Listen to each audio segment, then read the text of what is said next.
There's very specific ways humans have to hear things in order for them to understand it, in turn value it, et cetera, et cetera. So that's what the domino effect has to do with. How you receive a message, how you interpret it, and then how you change your attitude, which in turn change your behavior. And this is going to relate to how you double your operational cash flow. I love this. This is one of our clients' favorite things that we do, and the numbers prove it. This is a dental economics study. So the national average, and this is orthodontics and dentistry combined. Orthodontics is actually a little bit lower than this. What that number means is for every dollar presented inside the practice, 18 cents is collected on that dollar nationally. That's the national average. In our practices, it's almost it's only 39 cents. It's more than double the national average. So your cash flow is higher because you get more money today. It's the theory of, would you rather have, actually, raise your hand, would you rather have $5,000 right now or $5,500 in 2 years? Who says 5,000? Almost everybody says 5,000. Understand what you mean by 18%.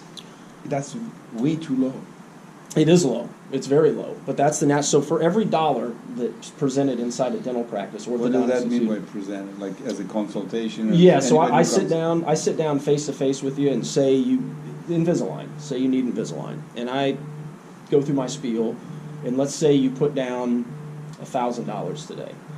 If the Invisalign fee that I just presented you was $5,000, then you would have that number would be 20%, as an example. Okay, it's how much you present today. It's how much I present to you right now versus how much I collect from you right now at the time of presentation, and that defines your cash flow. Cash flow is a very misunderstood.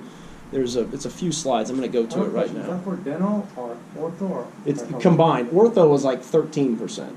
So dental is a little bit higher because they use third-party financing at a higher level than orthodontic practices do. So it gets it up higher. So cash flow is a very misunderstood term. Cash flow, people think, we ask this question all the time, how's your cash flow? Well, it's good. We have $200,000 coming in next month. That's recurring revenue. That's not cash flow. Cash flow is literally how much you have in your hand this second. And the businesses that have more of it, Align Technology, perfect example, they have a lot of cash. The more you have, the more you're going to defeat your competition because you can reinvest it into your business and grow like crazy. Obviously, you have to reinvest it in the right things, and that's the downfall. That's the down part of cash flow. You got to manage it right. I mean, that's stuff that if our doctors come aboard, we offer paid in full discounts. So if we have a doctor that comes aboard and pays in full, well, it's our responsibility then to manage that cash properly. But any day of the week, we would rather have it now as opposed to over a course of a year or 2 years, as an example. And that's the same thing with your business. But it's impossible, not impossible, but the reasons why cash flow is low inside of practices is what we're about to talk about. So there's two types of consumers. Your low monthly payment buyer that basically bases all their decisions off of, if that monthly payment is low enough and I can fit it in my budget and I value it enough, I'm buying it. I don't care if it's 10 million% interest, I'm buying it. I like that low monthly payment, I'm doing it. Then you have people like my dad who hates banks, hates interest, thinks you're a scammer if you even talk about low monthly payments, okay? The point is that you under no circumstances can present money the same way to both. They has to be reversed. And we're not going to go all into it tonight because what we're talking about right now is a 3-day presentation. So going through a couple slides on this though, that right there is a $5,500 Invisalign case with Care Credit. Not zero. Don't offer 0%. That's another big mistake healthcare practices make. Care Credit tells you to do it, but don't ever offer 0% because obviously you make the least money on it. It's the highest fee to you, and it's a higher monthly payment to the patient. So if you choose the highest amount of months with Care Credit, which is it's a small fee to the practice, it's very minimal. That's how you can present treatment. And it's very affordable even to your price shoppers. And see, the beauty of that is the guy down the street may charge $4,000 for Invisalign.